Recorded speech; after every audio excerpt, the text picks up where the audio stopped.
سنو، اپنی ہر اس تکلیف پر اللہ کا شکر ادا کرو جو تمہیں دنیا سے بیزار کر کے اپنے اللہ کے قریب لے آئی، کیونکہ اس کی قربت بہت قیمتی ہے۔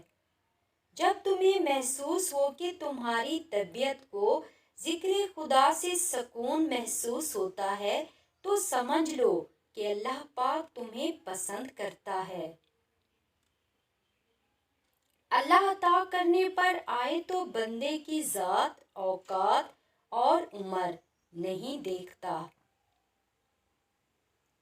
سب کچھ چھوڑ دینا لیکن اللہ کو نہ چھوڑنا، کیونکہ ایک وقت وہ بھی آئے گا جب سب چھوڑ دیں گے تمہیں، تب اللہ ہی یاد آئے گا۔ جمعہ کے دن دعا قبول ہونے کی وہ مبارک گھڑی کو عصر اور غروب آفتاب یعنی مغرب کے درمیان تلاش کرو۔ سب سے مشکل کام دعا مانگتے وقت اگر کوئی کمرے میں آ جائے تو اس سے آنسو چھپانا۔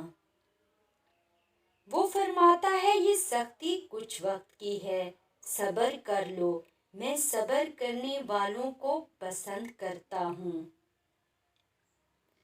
وفاؤں کے گن گانے سے بہتر ہے جو پسند ہے اس سے نکاح کرو۔ رسول اللہ صلی اللہ علیہ وسلم نے فرمایا، مومن کو پہنچنے والی ہر تکلیف، بیماری، غم کے بدلے اس کے گناہوں کو مٹا دیا جاتا ہے۔